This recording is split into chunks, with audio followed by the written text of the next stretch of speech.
E aí, família? Tranquilo? Primeiramente, queria agradecer pelos mais de 10k de inscritos.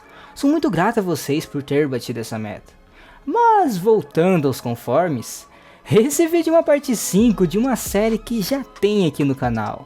Se tu ainda não assistiu, vou colocar a playlist no card acima. E pra tu que assistiu e não lembra, eu vou refrescar um pouco sua memória. O comandante Jiang é esmagado por Qian Liu e vira pétalas. Nisso o Prota vai atrás dela e consegue feri-la. No entanto, a Federação manda uma bomba nuclear para acabar com a situação. Porém, Qian Liu se sacrifica para proteger sua cidade. E após isso, nos braços do Prota, ela desaparece. E aí, lembrou?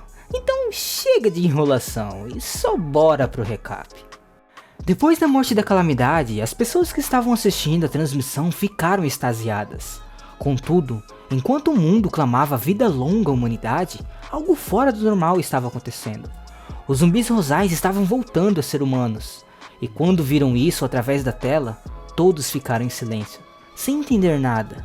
No entanto, alguns perceberam que os zumbis rosais eram humanos, e que quase foram mortos por uma bomba nuclear. E assim, várias opiniões na internet estavam se colidindo entre os que defendiam as ações da Federação e quem era contra ela. Mas, imediatamente tudo desapareceu, sendo live stream ou discussão relacionadas a isso. Tudo simplesmente sumiu. Por outro lado, no quartel-general da Federação, Real estava em silêncio pensando nas ações que tinha tomado. E um membro chamado Song toca no assunto do Herói Mask, e diz que a solução para aquele problema era simples. E já que eles tinham concordado em usar a bomba nuclear para exterminar o desastre natural, então o Herói Mask tinha uma parte da responsabilidade. E o membro Walter pergunta como aquilo poderia estar relacionado com o Herói Mask, uma vez que eles nem sabem onde ele está. E Song fala que era por isso que aquele evento era a responsabilidade dele, pois se ele estivesse lá, eles não teriam tantas baixas. E tanto a Federação quanto a humanidade ajudou ele com a quantia imensurável de recursos. E ainda assim ele foi embora como se nada tivesse acontecido. E como ele era o herói da humanidade, a lógica seria ele derrotar o desastre natural. Então, tudo que tinha acontecido na Cidade He era culpa dele. Mais tarde, ainda na sala da reunião, Song diz a Real que iria tomar conta de tudo, por isso ele não deveria ficar preocupado. E Real diz que não estava preocupado. Entretanto, a raiz do problema era que a humanidade não tinha poder de fogo, e o único peão forte que eles tinham foi embora. E isso era preocupante. Mas ele muda de assunto perguntando como estava indo o plano do Sol Nascente.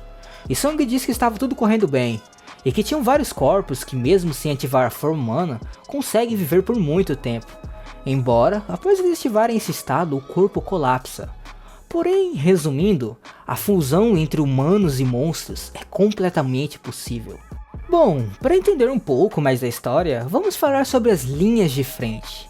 Primeiramente, ela não é literalmente uma linha, mas sim uma área de 1 milhão de quilômetros quadrados de terra, e de acordo com os registros das trevas, antes da Era dos Monstros, ela seria mais ou menos localizada entre uma parte da África, América do Sul e toda a Antártida. E essas terras estavam todas juntas por causa do movimento da Terra, pois nas centenas de anos em que a humanidade quase foi exterminada, esse pedaço de terra sofreu um movimento de colisão. Em um movimento tectônico que levaria milhões de anos para serem concluídos, aconteceram em meras centenas de anos. E antes do Herói Mask aparecer, nenhum humano conseguia chegar nessas áreas. E além de ser chamado de linha de frente, esse local tinha um outro nome, o Berço da Calamidade. E somente depois do Herói Mask aparecer, a humanidade pôde entrar nessas terras. E por causa dele, a humanidade sobreviveu e progrediu rapidamente. Tudo por causa de um único homem com poderes semelhantes a de um deus. Em um portal da linha de frente, 4 indivíduos estavam discutindo quem iria contar as notícias à capitã do time. E então, alguém começa a sair do portal, e um dos indivíduos fica pasma com a rapidez dela, pois aquela dungeon era de nível 7 e ela finalizou em 1 hora, e por isso não era à toa que ela era chamada de gênio. E Jiang Ling pergunta do porquê eles estavam com aquelas expressões estranhas, e um deles conta que um monstro de nível desastre tinha aparecido na cidade He. Porém, o pai dela, o comandante Jiang, se sacrificou para salvar as pessoas. E Jiang Ling apenas diz que eles tinham de ir para o próximo portal. Um tempo depois, todos os quatro estavam se perguntando se Jiang Ling não tinha nenhum sentimento, após ouvir falar que seu pai tinha sido morto. E ouvindo aquilo, ela disse que se eles tinham tanto para conversarem, eles poderiam ser transferidos para o campo de expiação. E antes de ela entrar na dungeon, um dos membros da equipe pergunta se eles deveriam entrar com ela dessa vez, pois fazia tempos que eles não entravam juntos, e nesse ritmo, eles apenas seriam um time de torcida. E ela pergunta se eles tinham algum tipo de opinião negativa sobre ela, e ele nega, e assim ela entra no portal. E todos ficam aliviados, pois pensaram que ele ia ficar alterado por causa da notícia sobre seu pai. Já dentro da dungeon, Jiang Ling estava andando calmamente, aparentemente digerindo informação sobre seu pai. Entretanto, ela fica surpresa, pois haviam vários monstros mortos à sua frente. Ela nota que, pelas lesões dos monstros, provavelmente era apenas uma pessoa caçando. E de repente ela ouve um barulho, e então ela avança, e percebe que era alguém caçando, como ela tinha previsto. No entanto, ela se impressiona, pois, apesar de ele ser de nível baixo, as habilidades de combate dele eram muito boas. Porém, obviamente ele tinha sofrido ferimentos fatais, e por isso suas habilidades estavam limitadas. Contudo, ainda assim ele conseguiu aguentar contra aqueles monstros. E avançando em direção aos monstros, ela foi derrotando um a um, habilmente. E ela pergunta ao Proto do porquê ele ter ido caçar sozinho naquela dungeon, sendo que ele estava tão ferido. Porém, o Proto mal se aguentava em pé e cai no chão, e mais monstros começam a aparecer. E Jiang Ling se posiciona e vagamente lembra do seu pai, e diz que todos os monstros merecem perecer. Agora já do lado de fora da dungeon, um dos membros da equipe diz que Jiang Ling estava demorando, e o outro responde que provavelmente ela estava com raiva por causa da notícia do pai. Por isso ela deveria estar descontando a raiva nos monstros. E no mesmo momento ela sai do portal, e todos ficam surpresos por ela estar carregando alguém. Em um outro local, no acampamento militar número 5, o Proto estava na enfermaria, e o médico diz que ele estava com todos os órgãos com ferimentos graves. Mas, graças à sua habilidade de cura, ele estava se recuperando rapidamente. E a cura dele era tão rápida que chega a parecer de um monstro. E também ele tinha traços de radiação, mas era bem pouca. E a cicatriz no seu rosto também era por causa da radiação. E o médico recomenda que ela deixe ele com eles, pois tinham de arrumar um quarto especial a ele por causa da radiação. Entretanto, uma pessoa disse que não tinha necessidade de deixá-lo no hospital, e que tinham de levar ele de volta. E esse era o comandante supremo do terceiro acampamento, Liang Zhengye. Já na enfermaria do terceiro acampamento, uma notícia estava passando na TV, falando sobre os soldados que sacrificaram na cidade He. E dentre eles estava o comandante Jiang. E o comandante Ling fala que ele morreu de forma honrosa. E Jiang Ling apenas fica em silêncio. E ele continua dizendo que o comandante Jiang não tinha feito a escolha errada, pois se qualquer um deles dois estivessem lá, eles fariam a mesma coisa. Por isso, ela não deveria ficar se culpando. E antes de ele ir embora, ele pede para que ela peça ao paciente sobre as informações da luta, pois alguém que pode controlar aquela espada, com certeza era alguém interessante. Jiang Ling pergunta se ele sabia a identidade daquele rapaz. No entanto, ele apenas vai embora sem dizer nada. E então, ela não poderia fazer nada além de esperar ele acordar.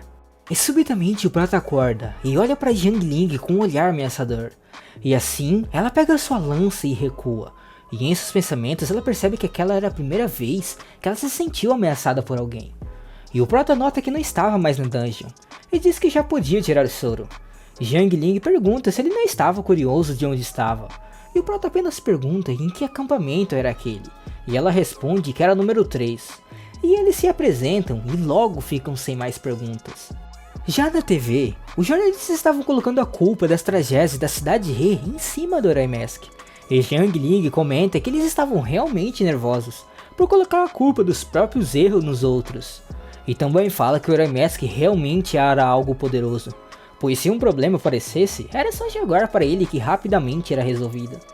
E fala ao Proto que, embora ela não saiba a identidade dele, ele poderia ficar no acampamento até os ferimentos dele curar. E caso ele saísse do acampamento sem permissão, ela iria quebrar os ossos dele um a um. E o Proto fala que ela não conseguiria, pois ela não era forte o suficiente. E ouvindo aquilo ela fica furiosa, e o desafia para lutar quando estiver melhor. E assim, ela vai embora dizendo que não tinha tempo para perder com ele, pois tinha dungeons para limpar. Do lado de fora, todos os membros estavam a esperando, e começa a fazer várias perguntas a ela. Porém, as únicas coisas que ela falou era que não sabia e o que nome do rapaz era Xiao Qiu. E um deles comenta que tinha ouvido aquele nome de algum lugar. E no mesmo instante o prota sai do quarto. E eles perguntam onde ele estava indo e ele responde brevemente, Dungeon. Contudo, nos pensamentos do prota ele lembra que agora seu coração estava vinculado com a grande obscenidade. E ele estava louco por vida. E contanto que ele mate o monstro e os absorva, todos seus ferimentos serão curados. Um dos membros da equipe de Yang Ling tenta pará-lo, mas logo é repreendido pelo comandante supremo. E ele diz que tinha várias dungeons a serem limpas, então caso ele não atrapalhasse, isso seria uma ajuda a mais. E o rapaz continua dizendo que não era bom quebrar as regras. E ele apenas diz que ele era o comandante supremo daquele local. E isso era uma ordem. E todos prontamente aceitam ela. E o prota se curva ao comandante e ele faz o mesmo. E diz que a metade deles iam ajudar Jianling e a outra metade ia seguir o proto. Por outro lado, onde Jianling estava, os membros da equipe chegam e ela pergunta do porquê somente eles dois estarem ali. E eles explicam o motivo a ela, e ela apenas fica em silêncio, e diz que talvez o comandante tinha suas próprias intenções. Agora, já do lado do prota, um dos membros pergunta a ele se o comandante e ele tinham algum tipo de conexão, já que ele até quebrou as regras por ele. E o prota fala que não tinha nenhum tipo de relação ou conexão com ele. E o rapaz fala que era impossível mesmo, pois ter relação com o comandante lendário era impossível. E obviamente o prota pergunta do porquê desse título. E o rapaz explica que ele era cego. No entanto, só pelo aroma e as ondas sonoras, ele podia ver claramente, até mesmo no escuro. E também, sua força era de nível 9, e tinha um rumor que ele tinha até lutado com o herói Mask quando as linhas de frente foi estabelecida. E o nome do primeiro peletrão contra os monstros foi Exército de Dispersão de Monstros. E ouvindo aquele nome, o prota se pergunta há quanto tempo foi aquilo, já que no começo ninguém tinha uma boa impressão dele. Contudo, ele liderou 3.000 pessoas e lutou nas linhas de frente. A terra, o céu, o subsolo, a água e inúmeros monstros apareciam de todos os lugares. E assim, pouco a pouco as pessoas da linha de frente foi morrendo. E no fim, todos perceberam que a humanidade era capaz de ir contra os monstros. E os soldados que sobreviveram se tornaram fortes e construíram base nas terras conquistadas. E então, as linhas de frente contra os monstros nasceu. E já chegada no portal, os dois que tinham ido junto com o Proton falam que ia ajudar ele a limpar a dungeon. E ele apenas disse que conseguiria limpar aquilo sozinho. E assim, ele entra no portal. E pensa que aquele ar de cheiro de monstros era o preferido dele. Pois ali, ele pode perder o controle total e matar tudo. O Proton nota que poderia ficar na forma de monstro por apenas 3 minutos por causa da bomba nuclear. Contudo, aquilo era mais que o suficiente. E de repente o Prota some, e uma aura negra passa pelos lobos. E logo, eles perdem a cabeças. E seus corpos começam a desaparecer. E eles estavam sendo absorvidos pelo Prota. E ele percebe que além de ser curado, a duração da forma de monstro estava durando mais. E fora do portal, os dois estavam comentando que provavelmente o Prota já estava morto. Ou talvez ele apenas estivesse descansando do lado do portal. E no mesmo instante, ele sai da dungeon. E os dois ficam surpresos. E um deles pergunta se ele tinha lidado com o chefe da dungeon. E o Prota responde afirmativamente. E ele pensa que talvez tenha matado, pois todos os monstros eram muito fracos para eles. Então, ele mostra 2 dentes de lobo. E os dois ficam surpresos, pois aquilo era o espólio do boss da dungeon. E isso significava que ele terminou a dungeon mais rápida que Jianling. E o Prota apenas diz que ele tinha de ir logo para a próxima dungeon. E assim, o tempo vai passando e ele foi limpando várias dungeons. No entanto, do lado da Jianling, em uma das dungeons, ela encontra pegadas. E percebe que ela foi tomada por outra pessoa. E as pegadas estavam frescas. E parecia que era o mesmo grupo de pessoas que limparam as outras dungeons que eles visitaram. E ele se pergunta se era o Prota que tinha feito aquilo. Entretanto, também poderia ser outro grupo que invadiu os campos e estavam limpando as dungeons deles. E Jiang pergunta se aquilo não era bom, já que tinha alguém disposto a ajudá-los. Contudo, em seus pensamentos, ela disse que tinha que voltar rapidamente e ver quem estava ousando desafiá-la. No escritório de gestão militar, era onde as equipes retornam após a expedição, pois eles precisavam reportar as coisas que obtiveram, já que isso facilitava o acampamento lidar com as dungeons ao seu redores. E também, eles proviam mérito às equipes, além de equipamentos militares e até lutas privadas com o Comandante Supremo. E então, a equipe de Yang Ling chega e nota que o recepcionista estava exaltado, pois uma equipe limpou 17 dungeons em um dia, e pede se eles tinham alguma prova de que eles tinham mesmo a limpados. E assim, eles jogam um saco cheio de item dos bosses, e um deles se pergunta se ainda ele duvidava. O recepcionista responde que não estava suspeitando deles, só não acreditava que eles tinham limpado 17 dungeons num dia. E o Calvo comenta que era tudo por causa do Prota, pois ele limpou todas as dungeons sozinhos. E o recepcionista diz que, já que eles pareciam ser tão fortes, ele tinha uma dungeon para eles, porque vários tinham tentado limpá-las, mas ninguém conseguiu. E eles aceitam o pedido. E o carequinha fala que aquele pedido já estava resolvido, já que o Prota era 2 vezes mais forte que Jiang Ling. Entretanto, ela estava ouvindo aquilo. E o membro do grupo de Jiang Ling nota que a lista de dungeon que eles tinham integrado eram as mesmas que eles tinham entrado e tinham pegadas de um grupo. E Jiang Ling pergunta ao Prota se foi ele que limpou todas aquelas dungeons sozinho. E ele concorda. E ela comenta que a confiança que ele tinha no hospital pelo menos tinha base. E ela diz que aquele pedido da dungeon que o recepcionista tinha oferecido a eles, ela também o ia pegar. E dessa vez, eles iam ver quem realmente ia terminar aquela dungeon mais rápido. E o Calvo comenta que o Prota realmente tinha acendido o espírito competitivo dela. E olhando para o papel com as informações da dungeon, o Prota entende do porquê o sistema levá-lo até as linhas de frente. Pois na vida passada, logo após a grande obscenidade, algo tinha acontecido. E um dos membros olha para o Prota e percebe que aquele rosto e aquela espada era de alguém que ele realmente tinha visto antes. Um pouco depois, já no centro de comando do terceiro acampamento, o comandante Lingo pergunta que o Xiaokyu, que era o rapaz que eles tinham encontrado na dungeon, era o mesmo que tinha massacrado a companhia Kaijing uns dias antes do desastre na cidade He. E o loirinho concorda, e o comandante fala que talvez não possa ser ele, já que a cidade He era bem longe dali. E o loirinho diz que pensou o mesmo no início. Entretanto, o rosto e principalmente a espada eram as mesmas do culpado. No entanto, ele realmente não sabia como ele foi até lá. E o comandante diz que aquilo era uma dedução plausível, e que ele ia limpar uma dungeon e assim que ele terminar, ele iria averiguar aquilo pessoalmente. Por outro lado, no portal da dungeon de Rank 6, novamente os membros da equipe de Jiang Ling insistem para ir junto dela. E ela lembra que teve 2 equipes que tentaram limpar aquela dungeon, mas foram aniquiladas. E por causa disso, eles estavam preocupados. E ela diz que eles não têm permissão para interferir, já que isso era entre ela e Xiaokyu.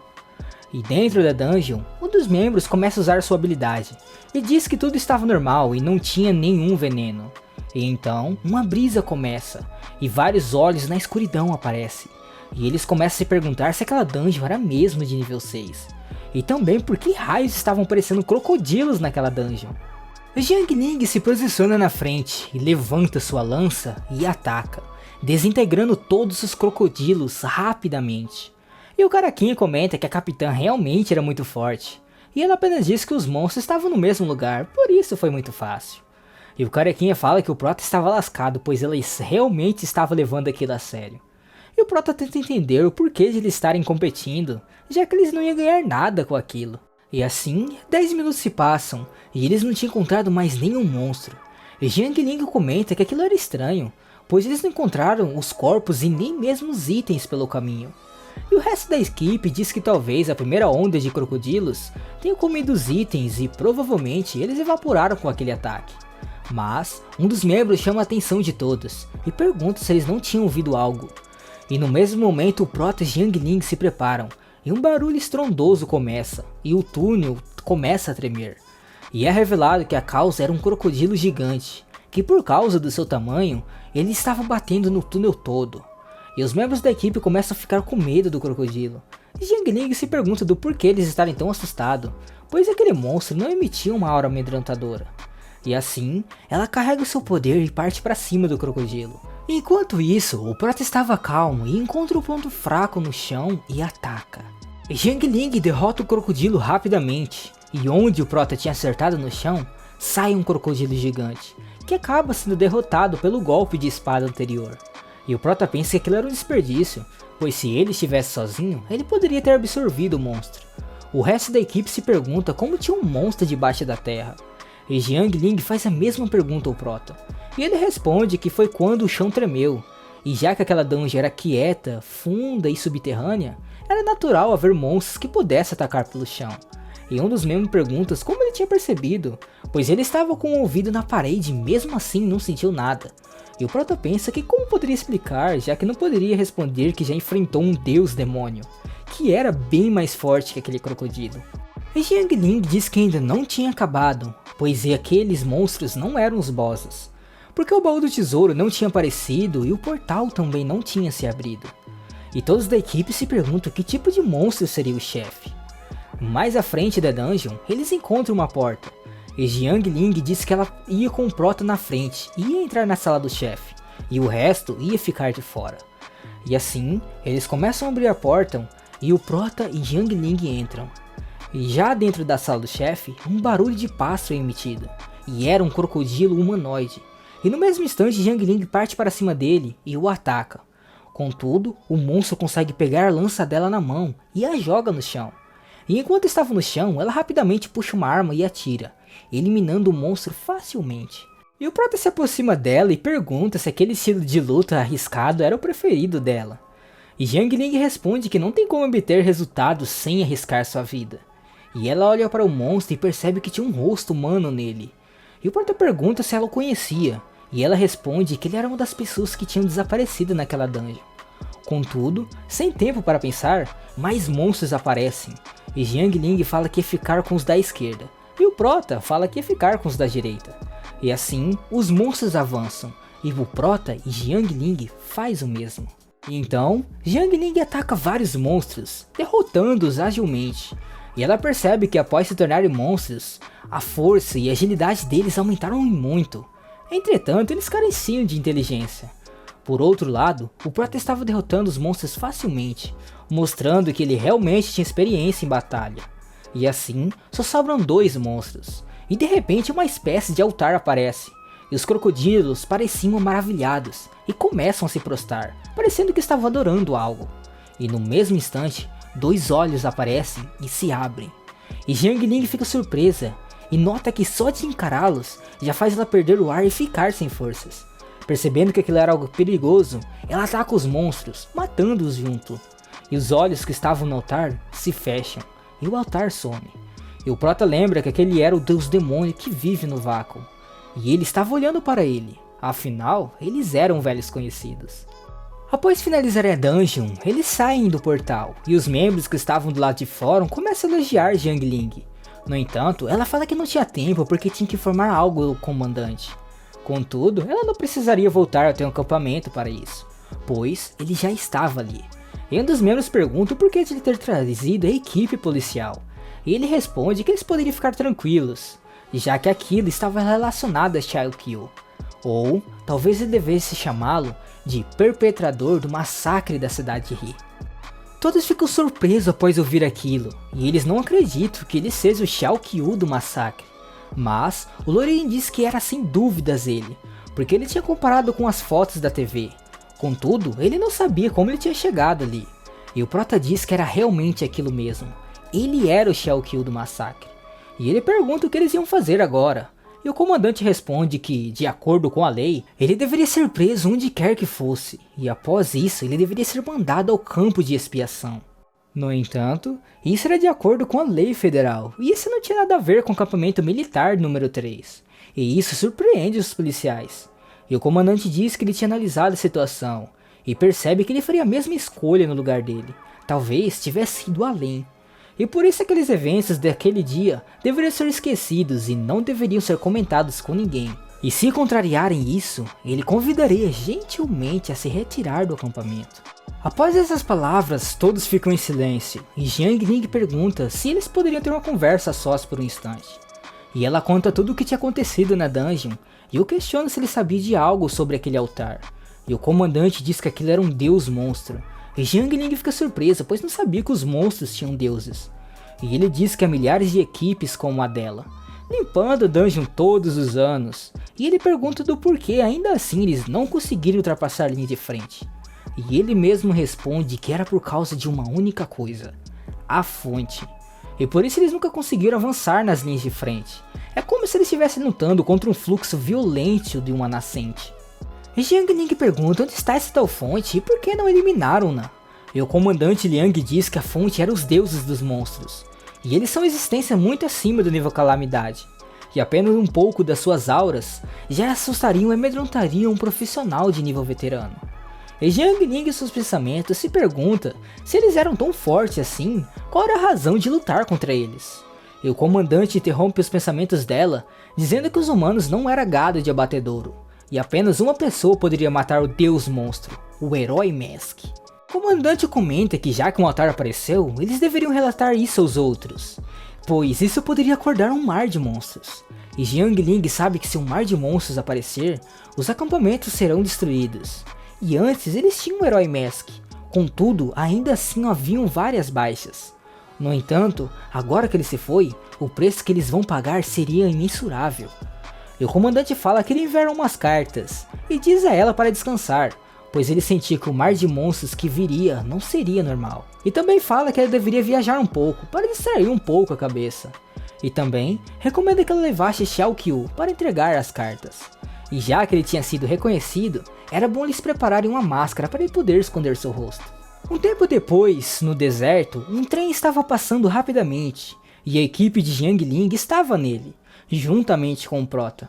E o carequinha pergunta sobre o que ele achava do trem blindado, pois ele poderia parecer estranho por fora, porém, ele era mais rápido que os trens na ferrovia, e até mesmo poderia atravessar montanhas e floresta. E um deles comenta que faltava pouco para chegar no acampamento número 2. E ele pergunta do porquê estava fazendo algo tão antiquado como entregar cartas, em plena era da internet. E o carequinha responde que era muito perigoso passar informações secretas pela internet, e pelo rádio também era muito perigoso. E de repente um barulho acontece, e eles notam que era um carro do acampamento número 2. E eles questionam do porquê o acampamento não ter limpado a dungeon dentro do tempo limite, já que se uma dungeon não for limpa dentro do tempo, o selo que prende os monstros dentro dela quebra, e os monstros saem. E foi por esse motivo que o mundo sucumbiu aos monstros há centenas de anos. Enquanto aceleravam rapidamente, o pessoal do acampamento número 2 estavam matando os monstros. Entretanto, ainda sobram 2, e as flechas deles haviam acabado. E aproveitando a oportunidade, o monstro ataca, mas o monstro é acertado por algo, e era a arma do trem blindado. Porém, algumas balas acertam o carro, e eles se questionam do porquê eles estavam fazendo aquilo. E de repente, um monstro aparece no céu. No entanto, é rapidamente morto, e eles percebem que na verdade eles estavam atirando neles para os salvarem.